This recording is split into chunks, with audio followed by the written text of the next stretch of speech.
Hi hello every one welcome back my YouTube channel. ಯಾರೆಲ್ಲ ನನ್ನ ಚಾನಲ್ನ ಇನ್ನೂ ಸಬ್ಸ್ಕ್ರೈಬ್ ಮಾಡ್ಕೊಂಡು ನೋಡ್ತಾ ಇಲ್ಲ ಪ್ಲೀಸ್ ಸಬ್ಸ್ಕ್ರೈಬ್ ಮಾಡ್ಕೊಳ್ಳಿ ಅಂತ ಹೇಳಿ ಪಕ್ಕದಲ್ಲಿರ್ತಕ್ಕಂಥ ಬೆಲ್ಲೈಕನ್ನ ಕ್ಲಿಕ್ ಮಾಡೋದ್ರ ಮುಖಾಂತರ ನಾನು ಮಾಡುವಂಥ ಯಾವುದೇ ವಿಡಿಯೋ ಸಹ ನಿಮ್ಮನ್ನು ಫಸ್ಟ್ ಬಂದು ತಲುಪುತ್ತೆ. ಸೊ ಈ ಒಂದು ವಿಡಿಯೋ ನನ್ನ ಮದುವೆಯ ಬಳೆಶಾಸ್ತ್ರದ ವಿಡಿಯೋ ಆಗಿರುತ್ತೆ. ಈ ಬಳೆಶಾಸ್ತ್ರದ ವಿಡಿಯೋ ಹೇಗೆಲ್ಲ ಇತ್ತು ಅನ್ನೋದನ್ನು ಈ ವಿಡಿಯೋದಲ್ಲಿ ನಿಮಗೆ ತೋರಿಸ್ತಾ ಬರ್ತೀನಿ. ಬಳೆಶಾಸ್ತ್ರದಲ್ಲಿ ಮುಖ್ಯವಾಗಿ ಕಪ್ಪು ಬಳೆಗಳನ್ನು ಶ್ರೇಷ್ಠವಾದ ಬಳೆಗಳು ಅಂತ ಹೇಳಿ ಕಪ್ಪು ಬಳೆಗಳನ್ನು ಧರಿಸಲಾಗುತ್ತೆ.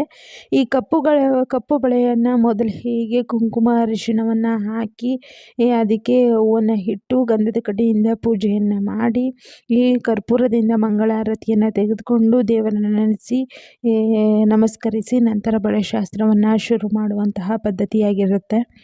ಈ ಬಳೆಶಾಸ್ತ್ರವನ್ನು ಮೊದಲು ಹೀಗೆ ಮದುಮಗಳು ಹೀಗೆ ತೊಡಿಸೋದ್ರ ಮುಖಾಂತರ ನಂತರ ಎಲ್ಲರೂ ಸಹ ಕಪ್ಪು ಬಳೆಯನ್ನು ಧರಿಸಲಾಗುತ್ತೆ.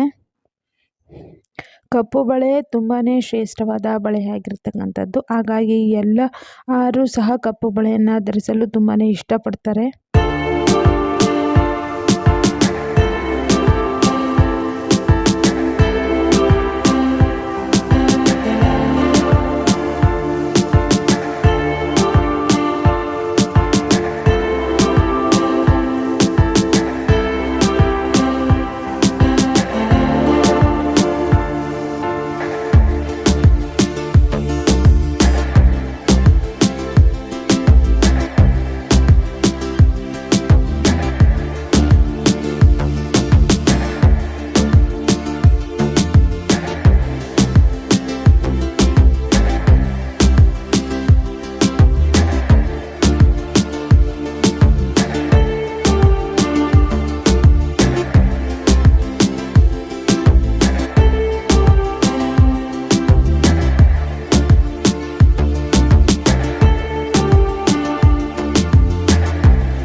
ಮದುಮಗಳಿಗೆ ಬಳೆಯನ್ನು ತೊಡಿಸಿದ ನಂತರ ಮುತ್ತೈದೆಯರು ಬಳೆಯನ್ನು ಕೂಡ ತೊಡಿಸ್ಕೊಳ್ತಾ ಬರ್ತಾರೆ ಒಬ್ಬೊಬ್ಬರ ಹಾಗೆ.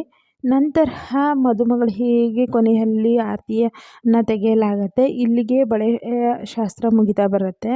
ಯಾರೆಲ್ಲ ಈ ಒಂದು ಬಳೆ ಶಾಸ್ತ್ರದ ವಿಡಿಯೋನ ಇಷ್ಟಪಡ್ತೀರೋ ಪ್ಲೀಸ್ ಲೈಕ್ ಮಾಡಿ, ಶೇರ್ ಮಾಡಿ, ಕಮೆಂಟ್ ಮಾಡಿ ಅಂತ ಹೇಳಿ ಹೀಗೆ ಸಪೋರ್ಟ್ ಮಾಡ್ತಾಯಿರಿ ಯಾವಾಗಲೂ ಅಂತ ಹೇಳಿ ಮತ್ತೊಂದು ವಿಡಿಯೋದಲ್ಲಿ ಸಿಗೋಣ. ಬಾಯ್.